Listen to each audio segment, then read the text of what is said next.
What's going on, people? And welcome back to another episode of the Fantasy Football Busters podcast. My name is Will, and today is Thursday, November 10th, and joining me is my lovely co host, Mr. Eric.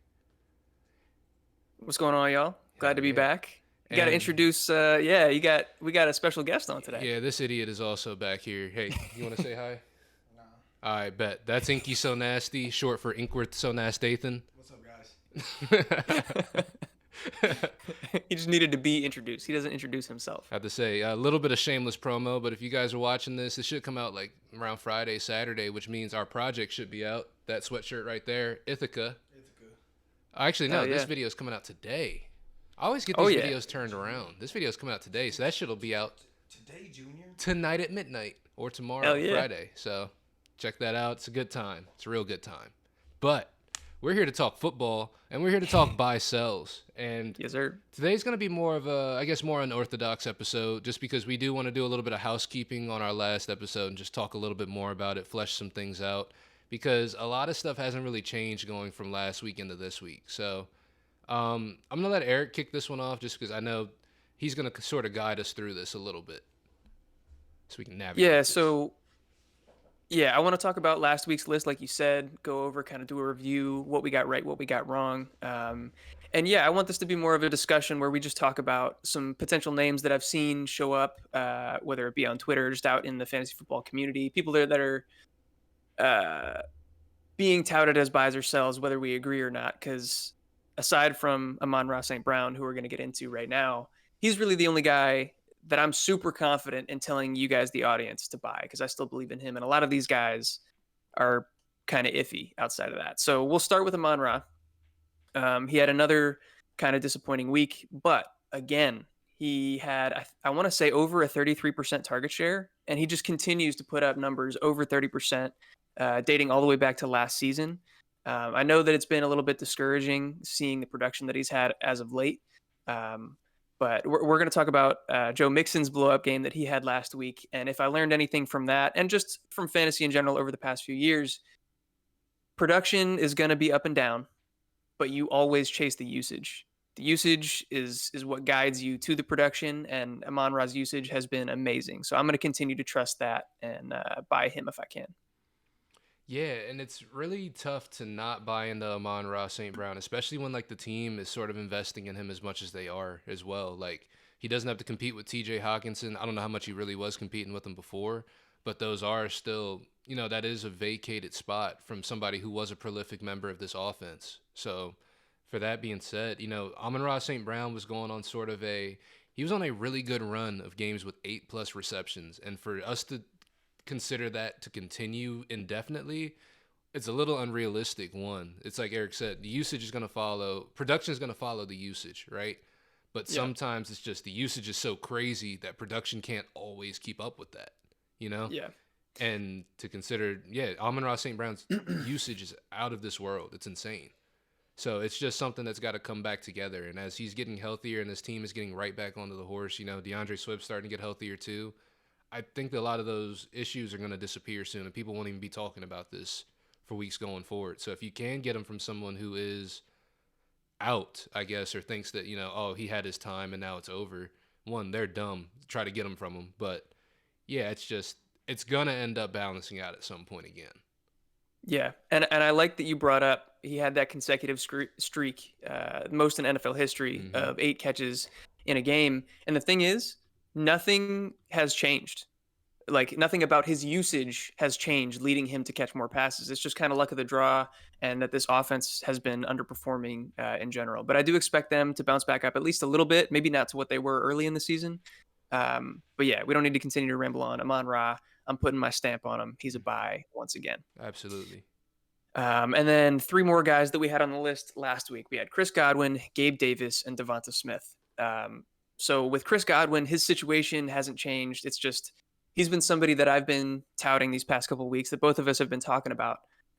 Again, where the usage has been pretty good. Not quite the same target share as Amon-Ra, but he's been getting targeted heavily. But his ADOT is so low. It got down all the way, I think, to like a 3-yard ADOT this past week, Jeez. which is just abysmal. Like He's a it's running really, back really out bad. there. He's a running back Yeah. out there catching passes. basically. So you don't love to see that. This offense isn't scoring enough, and their matchups aren't going to be super friendly the rest of the way. They got Seattle, who's been performing really well this week. Um, so I just don't know that I see things turned around for this offense as a whole. And if that's the case, Chris Godwin is going to continue doing what he's been doing these past few weeks, which if you're in PPR is fine, but outside of that, it's not great. Yeah, man. It's like you would have hoped that after the divorce things would have gotten better. But, the team is winning now at least, but you can't hope for everything at once. We really got to let that divorce really finalize and settle in, bro. You got to chill. Because Nah, but actually from a fantasy football perspective, Chris Godwin, he's not getting the valuable targets that you really want to see him get, especially that he's gotten in the past. It's if you have him in full PPR, like we've said in previous weeks, full PPR, he's probably at least decent for you. He's heavily targeted. He's catching a lot of passes. But at any half PPR, standard for sure, you're not getting exactly what you want out of him or what you're starting him for, really. So for me to say, if you're going to trade for a Chris Godwin, which I don't recommend, I wouldn't try to give up a lot for him. If you feel it out and the person is realistic in what they're asking for, like, what would you say would be a realistic trade for Chris Godwin? Because I feel like it'd be something similar to like what I made last week for like Jerry Jeudy. Yeah, that's probably around the right range. So just to give some insight, last week I was looking for a wide receiver in the league. I had Deion Jackson and Devin Duvernay on my team. I didn't really trust Devin Duvernay too much to be that guy I could start at a receiver spot or even in the flex. So I offloaded the two of them for Jerry Jeudy from the Broncos. So yeah, I think honestly either side of that deal, I would probably still take Godwin by a little bit. Like Jeudy has been on the rise, and he might separate himself as the true number one there in Denver. But hard for me to trust anybody on the Broncos team either. Oh, for sure. I'm just saying in terms strictly of just asking prices, stuff Yeah, that yeah. people should be No, I looking to agree. give out for Chris Godwin. It shouldn't be Sure. you shouldn't be giving out anything of like super value. Like if you're giving up Damian Pierce to try to get Chris Godwin, you're wrong. Absolutely not. You're absolutely wrong. Yeah. Yeah. So that's what we got for Chris Godwin. Gabe Davis, another one whose situation has changed. He's been disappointing even with Josh Allen these past couple of weeks, and we've talked kind of a lot about Gabe Davis and what we think of him as a player. Neither of us think super highly of him just strictly as a talent. We think that it's more of an opportunity-based thing that makes him so valuable in this offense. But yeah, if this offense loses Josh Allen, which it's looking like they probably will for this week, tough to say going forward. And also it's tough to say if Josh Allen is going to be passing at the same volume, whatever the case is going to be with his pain tolerance and his elbow. So I think with that being the case, it's going to be hard for me to buy Gabe Davis unless you can get him for super cheap. Like if somebody is like really scared off with Josh Allen's situation, I do expect him to be back and producing this season. So if you can get him for pennies on the dollar, I'm fine with that. But I doubt people are going to be selling him for nothing. Yeah, it's the asking prices may be a little bit insane, especially in home leagues. People might, oh, well, he can do this. He can give me 30 points. He can do this. He can do that, which he can. That's not a bad argument. But with the Josh Allen situation, I'm not confident in Gabe Davis. And it's even when Josh Allen is there, I'm not confident in Gabe Davis. It's a roller coaster is what it is. So yeah, it's one of those you can buy him, but I wouldn't buy him for anything super expensive. Like Eric said, try to go cheap. Yeah. And with that situation in mind, I do think that if people are really scared about Josh Allen, I think Stephon Diggs is a buy. This is probably the cheapest he's ever going to be. True. And he's going to get his regardless. Even if Case Keenum is in there, he's still going to eat, in my opinion. Obviously, the upside isn't quite the same as Josh Allen, but that's obvious. Well, Stephon Diggs already played with Case Keenum once in his career over at the Facts. Vikings and did really well. So it's, Yeah, so that's another one where I don't know if people are going to be willing to sell. He's just been so good this season. But if you can get people that are scared off by this injury situation or, just what's going to happen with Josh Allen going forward, then I think that's something that's worth looking into. Absolutely. I agree.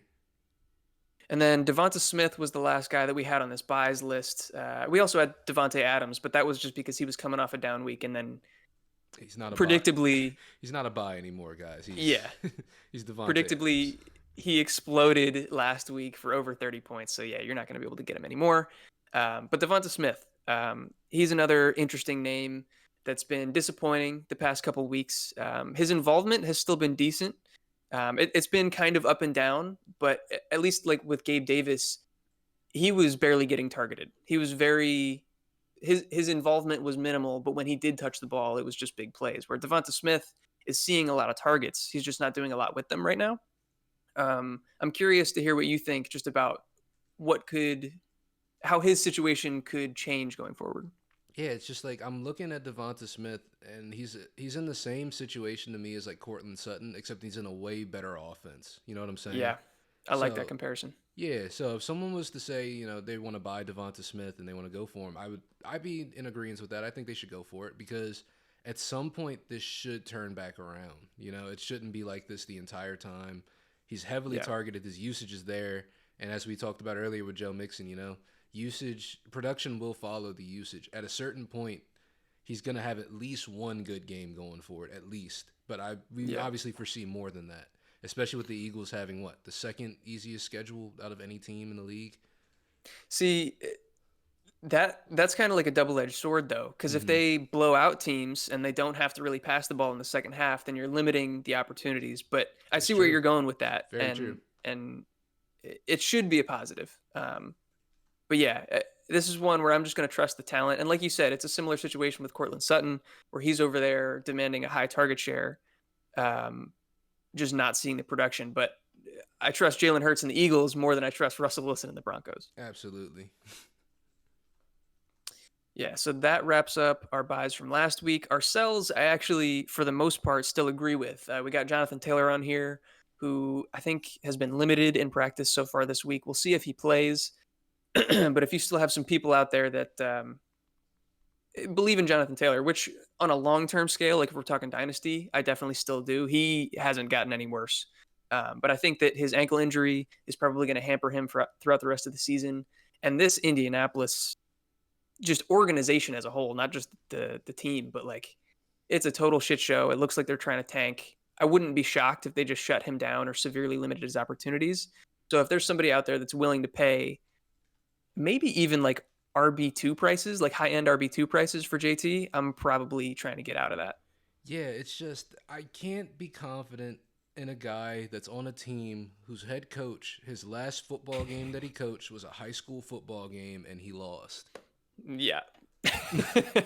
It's just Yeah.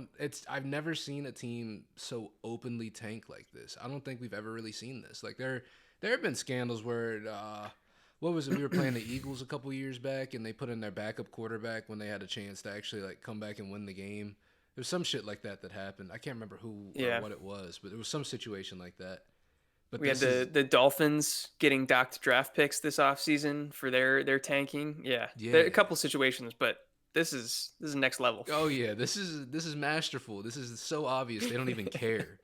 So it's like Jonathan Yeah. Taylor, if I can get rid of him, especially with, like you said, the ankle issues going on right now, we just don't know if this team is even going to use him going forward because they are tanking. They may just shut him down for the rest and say, hey, get better, come back next year, we'll be better. But at the same time, I'm not starting Jonathan Taylor. We've seen him go into games, get hurt, and re aggravate this ankle injury. He hasn't been in since. There's nothing to say that he plays in another game and re aggravates it again and sits out again. It's just I'm looking for consistency, especially at this part of the season. We're getting into that latter half of the fantasy football season. People are making pushes for playoffs. You need Yeah. the most consistent, reliable people you can to try to get you those wins going down the stretch. So if I could get rid of Jonathan Taylor, I would. And like you said, if they're asking for RB2 prices, hit the smash button, bro. Take something that you can really, really use every week and depend on every week because you're going to need it going forward. Yeah. So we agree on that one. Leonard Fournette was on this list.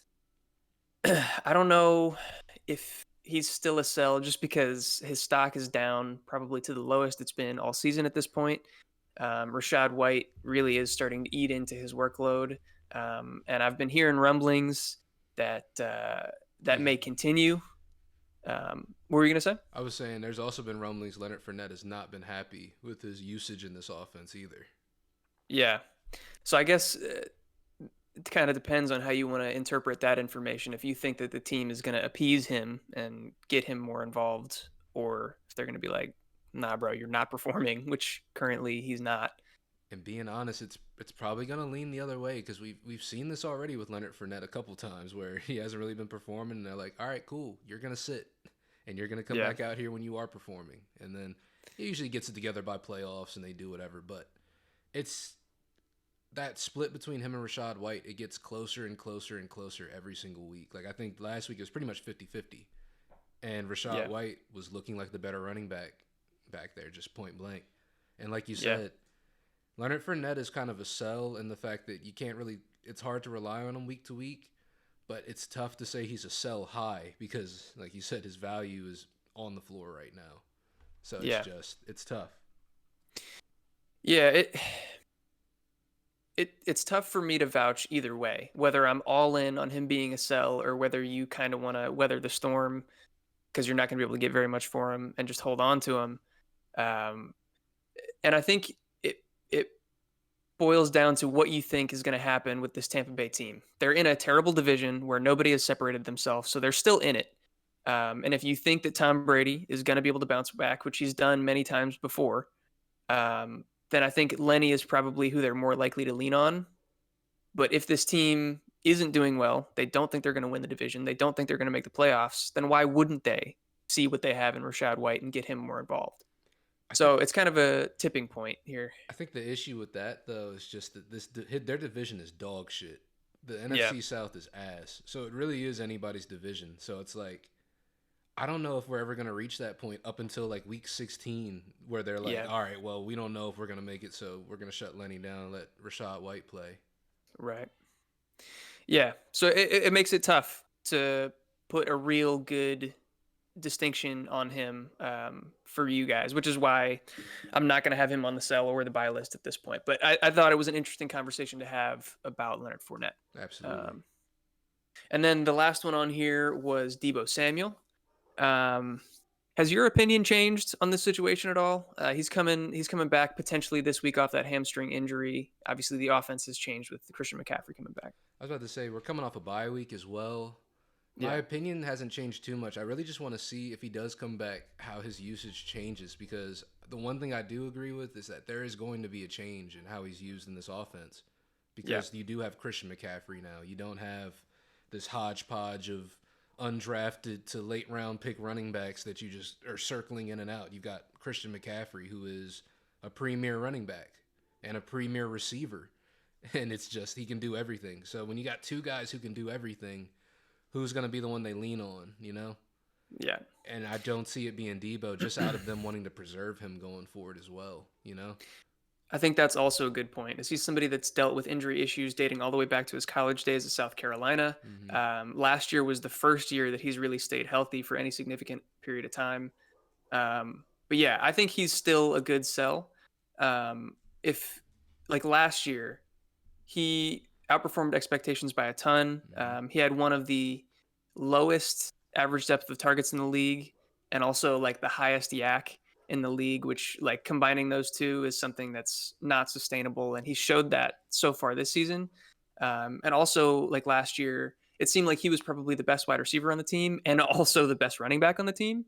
But I don't think you can say that anymore. Christian McCaffrey is clearly the better running back. Brandon Ayuk is making his claim to say that he's the better, just straight up wide receiver. Obviously, Debo's still incredibly talented. He's a great playmaker, but I just think his opportunity is going to dip by a lot. And so if you can get value based on his name, I think that's probably a good idea.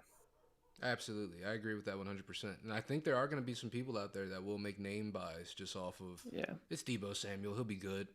And like you said, last year, kind of lightning in the bottle. It's not something you're going to see too often. You know, it's people who made that Deebo Samuel pick. It was a lucky pick. I was one of those people that made that pick. I didn't think he was going to do what he did, but he did it. Yep. So that rounds out our buys and sells from last week. I wanted to have a discussion about Joe Mixon's blow up game. He went up for a 50 burger last week after, not a bad season. He had been putting up decent usable numbers, but it wasn't what we had hoped if you took him in the first round. And it wasn't what his usage indicated that he should have been doing. We've been talking about this for weeks with Joe Mixon. damn near the whole season, really, that his expected fantasy points was up there in the league lead. Um, and it was just that his actual fantasy production wasn't quite matching that yet. And I'm not going to lie to you guys. I was wavering. I was questioning whether or not he was still a good buy. And I took him off the list last week because I was worried that, especially with Jamar Chase going down, that maybe the team's efficiency would drop and his usage, even though he had high volume, wouldn't be as good behind that offensive line and a less efficient, low scoring offense. But he dunked on everybody and said, fuck that. Yeah. They're still giving me all the touches. I'm still getting all the red zone opportunity. So yeah, what was your take on that? And just like how we as a fantasy community should think about these type of situations in the future? It's tough to say how we should think about it in the future going forward because it really depends on how your team is doing. If you've got a player like Joe Mixon who the stats aren't matching up to where he's supposed to be, you know what I'm saying? Like he wasn't doing exactly what he was supposed to do, and you're in a position where your team is suffering because of that.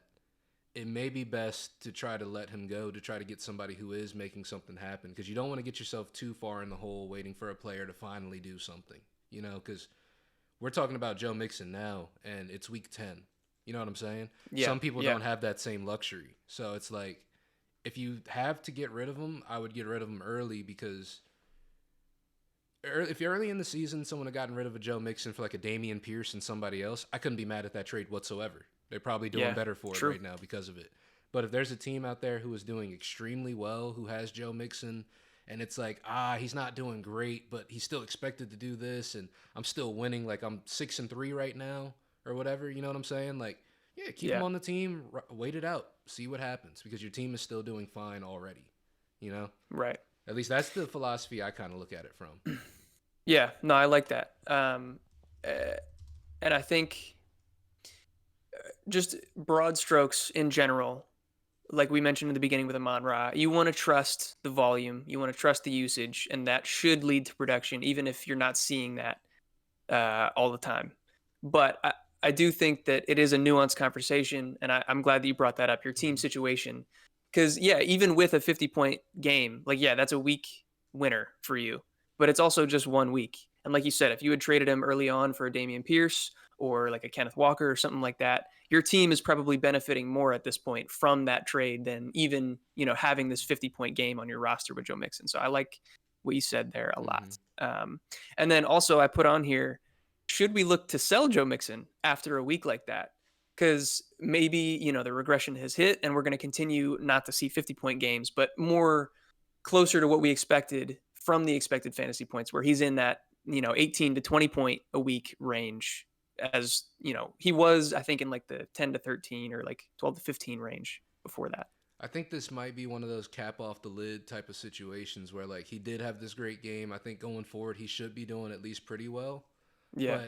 But okay, so this is my thing. If you're watching this video, you made it to this part, and you're thinking about making a Joe Mixon trade, if you do make a Joe Mixon trade, I would love to see it. Like, honestly, I would. Yes. If you Please make- send it in if you make it happen. Yeah, if you make any Joe Mixon trades, like you're trading him off your team, getting him onto your team, I want to see them. I want to see what it is people are out here actually trading or getting Joe Mixon for. You know what I'm saying? Yeah. Because I have no idea. I have no idea what to do right there. Yeah, if you can capitalize on a game like this and get, what are the top tier names that you think That someone could pull off getting with like Yeah. Joe Mixon. That's what I mean. I don't know. I feel like someone could end up offloading a Joe Mixon and getting back like several good players. Like someone could possibly trade away Joe Mixon and get like an AMON-RA St. Brown and plus somebody else. You know what I'm saying?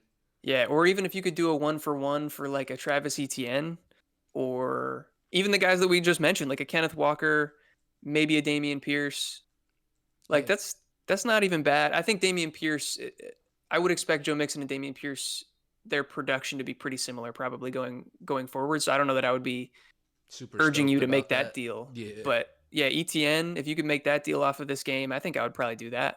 Yeah, because I think people might be able to get some good stuff for this. Because it's not like Joe Mixon has been horrible in past weeks either. He's been decent to good. Plus this huge boom week. He's probably ranked right now as the #1 running back in fantasy off of that last game. Yeah. So it's just, yeah, I would love to see what people could get for him, because you may be able to get like you said, a 1-for-1 swap with Travis Etienne. You may even be able to get Travis Etienne plus somebody else. It's just, Yeah. I don't know. See what's out there. Yeah. Yeah. Send some feelers out for sure.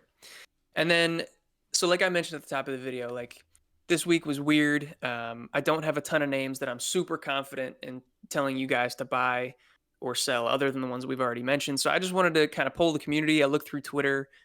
There's a couple guys, Andrew Erickson at Andrew Erickson _ on Twitter, and Joe Orico at No Expert FF on Twitter. Some guys that I like to look at, kind of get a pulse on the community. They put out some of their buys and sells. And so I just wanted to read off some of these names and see where we agree or disagree on these guys. So Tom Brady is on there. Where are you as far as this Bucks offense? I don't believe in them right now. I think they've been going out there and they've been winning games, but they haven't been playing anything that's really conducive to fantasy football whatsoever. Like, Yeah. last week they won and they scored off. They didn't have the lead until the very end of the game, literally one of the last plays of the game. Yeah. It's tough for me to be. I just feel like so much of that team hinges on Tom Brady, you know? Yeah. And it's just, he's not playing at an elite level, at least right now. You know, the switch might change. They make it to playoffs. He might be fine by then. He may even pick it up towards the end of the season. But I haven't seen anything from Tom Brady that's really impressed me. And I think Mike Evans has definitely been hurt by that. Chris Godwin's been hurt by that. Yeah. Leonard Fournette has probably been hurt by that as well. And, you know, it's something that the team's never going to say. They're never going to blame it on Tom Brady, because you don't do that. But it's just, this team is suffering because of how he's playing right now. Until I see that turn around, I'm not confident in him. Yeah, I agree. Like you said, we talked about it with these other guys, with Chris Godwin, Leonard Fournette. Whether you want to put it all on Tom Brady or the offensive line or just whatever the situation may be, he's not performing up to expectation. And I don't see any clear-cut indicators as to why that's going to change. And so it'd be hard for me to really vouch for him as a buy. But then we got a few running back situations here. We got the Jets running backs as a buy, Khalil Herbert and Rashad White. I think based off of the conversation that we had about Leonard Fournette, I think it's pretty clear that we agree that Rashad White is a buy.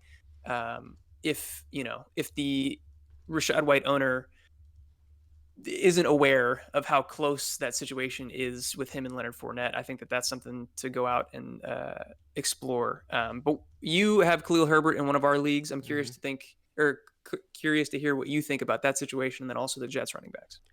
I was one of those people who was kind of hoping for a David Montgomery trade at the deadline, because I think that Khalil Herbert, I think he is the better running back. But I think as long as David Montgomery is there, they're going to at least be sharing 50-50. It's what it's looking like. I don't think everyone's sort of waiting for the week that, he's going to get the reins, this and that. I don't think we're ever going to get that week, at least as of right now. If they're both healthy, they're both going to play. And, it sucks as a fantasy football player. You want Khalil Herbert to do well, but as a, football fan, as a, watching a football situation, that's the perfect situation for a team, is having two running backs who are viable options with a young quarterback that you're trying to build around. You don't want to take pieces away. So right. It sucks, and there's going to be weeks where Khalil Herbert does really well. Obviously, if he's the only running back and something happens to David Montgomery, it's a smash spot, play him every time. Yeah. But as of right now, he's kind of a bench filler as of right now. I think it's just going to be really tough to predict when he's going to have those games. Because we've had good matchups where you'd think that the running back position would do really well, and it just hasn't worked out. And we saw even last week against Miami where neither of the running backs did well because Justin Fields took over as the runner for the team. Yeah, they got three running backs over there. Word to Lamar. Yeah. So I like Khalil Herbert as a talent a lot. I agree with you that I think he's probably the better back at this point in both of their careers. But I don't know that I'd feel super confident buying him right now. Yeah, I feel that. And then the Jets running backs, we don't have to go super deep into this, but James Robinson and Michael Carter, I think both had good weeks last week. They both scored. What's your take there? And do you think that that's a trend that we could continue to see going forward? Yeah, I think they're going to just split 50-50 for the most part. Michael Carter looked like the better back, but it seems like it's something about the Jets in the run game. They've sort of been able to figure it out this year. You know what I'm saying? Like whether it's Yeah, Brees Hall by himself able to take over or these two guys able to fill the Brees Hall role, as a joint running back group. It's yeah, just I feel like they've figured out the run game. So both of those guys are at the very least fantasy options. You know what I'm saying? Like maybe I'm not starting them as RB1s, RB2s, but at the very least, both of them are flex options at yeah. least. And I don't know. I like the way Robert Salah has built this team and how they've been running this team. And it's just the run game has been awesome, and it kind of has to be with Zach Wilson playing the way he's been playing. Yeah. I agree with you for the most part. I've been really impressed, like you said, with Robert Salah and the way that he's coached. And also just like this offensive line was supposed to be really good heading into the season, and then they got hit with the injury bug real bad. Hmm. They've still been putting it together. They've been playing as one of the top offensive line units in the league. So that's been really cool to see. And obviously, it's benefiting this running back group. It's tough to count on the Jets' offense as a whole scoring a Hmm. lot of points. And so I don't want to really like both of these running backs scored, and I do think that if anybody's going to score, like I could see it being the running backs. They're going to trust them in the red zone more than Zach Wilson. Hmm. But how often are they going to get there? Yeah, that's Is the kind of issue. my question. The Jets defense has definitely been carrying them, and we'll see what happens with Zach Wilson if he can kind of step up his play. So yeah, I don't think that either of them are bad buys. Um, but after the week that they just had, I don't know that the price is going to be low enough for me to really want to get in on it. Absolutely. And then Amon-Ra St. Brown and Gabe Davis were on these guys' lists as well. We talked about them. And then the last two are Cortland Sutton and George Pickens. We mentioned Cortland Sutton. He's somebody in a similar vein to Devonta Smith, who's been getting a lot of usage, but just not seeing the same production that we saw early on in the season. The offense is definitely a big question mark. Is he somebody that you could get behind as a real buy? Yeah, you're shaking your head. I don't think so either, but I want to hear your take overall. It's tough for me to buy into Cortland Sutton, not because I know we talked earlier, usage production follows usage. And if you look at Cortland Sutton's usage, it's been very good throughout the entirety of the season. But that's sort of the issue is that it's been very good throughout the entirety of the season and he hasn't been able to make anything happen. At least like when we're talking about Amon-Ra St. Brown, he's had some weeks where he has done well, especially at the beginning of the season. The Yeah, Cortland Sutton's probably he had a couple good games. I'm not he gonna. started. No, he started the season actually pretty good. He Okay. looked. He was like a probably high end wide receiver too. And then it really dropped off a cliff. So yeah, I think me saying that he's not a buy doesn't mean that I don't think better days are ahead for him. I think if the usage continues as it has, his production will improve. But in an offense like the Broncos, where I just don't expect them to score all that often, and I'm starting to question whether or not Cortland Sutton is like really that great of a receiver, it that combination together scares me off enough that I'm not going to buy him off another team. If you have him, I'm holding him and hoping for the best, though. Yeah, so if we're just taking a look at these last three games, you know what I'm saying? We got the Jacksonville Jaguars. They just recently played. Cortland Sutton had 4 targets, turned that into 1 catch for 13 yards. Yeah, The week prior, the New York Jets. Now, New York Jets defense has been playing extremely well, like we talked about. Sauce Gardner has been amazing this year. yeah, Nothing short of amazing, especially for a rookie. I forget that he's a rookie. He's been playing as well as he has.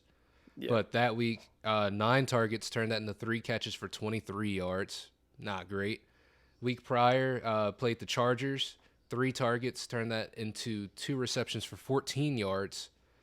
And the week prior against the Indianapolis Colts in an overtime loss, 11 targets turned into 5 catches for 74 yards. It's not very encouraging, especially when 3 of those defenses are not very good. yeah, The Jets, I'll give them a pass on the Jets because they are a good defense. But as for the Chargers pass defense, not very good. Colts pass defense, we know the Colts just aren't good as a whole. And the Jacksonville Jaguars, their defense is a little bit underrated, but it's still not great. Not the best thing in the world either. It's not great. yeah, And we've seen Jerry Jeudy still be able to do well in this offense. So it stands to see, or even Greg Dulcich, he's done well in this offense as well. And yeah, why isn't Cortland Sutton? There's got to be some sort of common denominator here that we're not seeing, and it may be that Cortland Sutton himself is he's going through something right now, and the usage isn't going to be able to fix that. So hopefully after, they're coming off a bye week, right? Or did they play last week? I think you're right. I They're think coming they off a are bye week. five. Yeah, so they're coming off a bye week. We're just hoping that maybe they were able to game plan a little bit better, get Cortland Sutton more involved. Usually things change for teams after bye weeks. So hoping for the best that things can turn around for Cortland Sutton, but as of right now, not confident in him at all. Yeah. I think we're in agreement there. This last name is definitely interesting to me, George Pickens. We talked about in our start sit video, which if you haven't seen that, go check that one out. Or I guess that's going to be releasing a little bit after this one. So depending on when you watch this, it might be up. But we mentioned Deontay Johnson. He was in that video, whether or not we wanted to start or sit him. And we were saying that Chase Claypool's departure doesn't really affect Deontay at all. He's been getting around like a 30% target share. His usage probably isn't going to change, but George Pickens stands to benefit the most. So I think that in an offense that hasn't really performed well, George Pickens, who hasn't been producing at a super high level or anything like that, I think you could probably get him at a decent price right now, and I would expect his production to go up as we get later in the season. Right. I definitely agree with that sentiment. I think George Pickens is going to be the guy who really, really does sort of benefit from that. He's going to sort of get slotted into that Chase Claypool role. He won't have to compete with Chase Claypool for targets anymore. And there have been weeks where he's been more involved or less involved. I know his last game, he wasn't involved at all, really. But going into this next one, I think it's bright days ahead for George Pickens and George Pickens owners, especially in Dynasty. So it's for sure. Going forward with George Pickens, I think he's going to be really good. And if you guys can buy low on George Pickens, and I mean, when I'm talking buy low, I'm saying buy low. Like, even if you're picking up somebody off of waivers and try to buy him with them, fuck it. Go for it. Buy low. But I think George Pickens, there are bright days ahead for him. Yeah. And then we can round this video out with a couple of the sells that these guys put out. Curtis Samuel, I think that one is pretty obvious. His usage has been trending down since Taylor Heineke has come back, and he's been targeting Terry McLaurin more. Also, he had a big week last week, but because of a crazy broken play where the official ran into the safety that should have picked it off, and that was basically all of his production for the week. So I think if you can sell him high off of that, that's probably a good idea. Yeah, 100%. And then the last one, this one is interesting to me because you're also, the name is Aaron Jones. You have him in one of our leagues. So I want to hear your take as somebody that's had him all season so far. I want to sell that guy so bad. I really do. I just think it's going to be difficult to sell him, honestly. And not because of Aaron Jones. Aaron Jones is a good player. He is. He's just in one of the worst situations he could be in. And he's on a team that's severely underperforming, with a quarterback who's severely underperforming, with wide receivers who even really knows who they are. It's besides Allen Lazard, I'm not going to be disrespectful, but it's tough. And I don't think anybody's really going to be looking to buy Aaron Jones, to be honest with you. Like, it would be a sell low, and that's not what you want out of an Aaron Jones. Right. Yeah, I think you'd really have to spin it. And I think maybe you could, because he had 2 really good weeks prior to last week. So if you could try to spin it saying, he was getting all the usage and the volume, and then last week he got hurt. It's not as serious as people initially thought. He's looking like he's going to be able to play this week. That's not a irrational argument. That could make sense. But I think even when he was healthy, even during the good weeks, we know what we're getting at Aaron Jones. It's not going to be a consistent offense. He's going to be boom bust. Even though the usage was encouraging, I expect a lot of inconsistency from him. And so now we're seeing that this offense is even worse.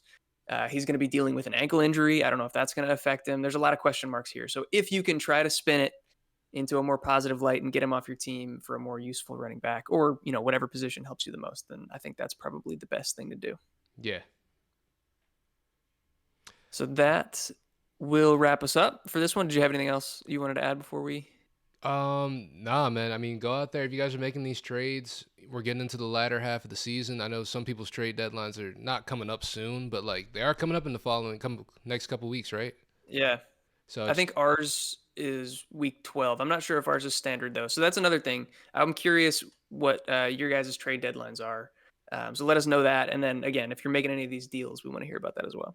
Yeah, because I want to see some of these trades. If you guys are making trades, drop them down in the comments below. Let us know what they are. If you want to reach out to us on socials, comment, leave a picture of it so we can see it if you want. I don't care. I just want to see what some of these trades look like, especially if they involve Joe Mixon. If you had a Joe Mixon trade, put it in here. I want to see it. Hell yeah. So yeah, if you stuck with us all the way to the end, we very much appreciate you. We love you. Yeah, check out all of the links down in the description for all of our other socials. We're out on Twitter, helping you Sunday mornings get ready for the games each week.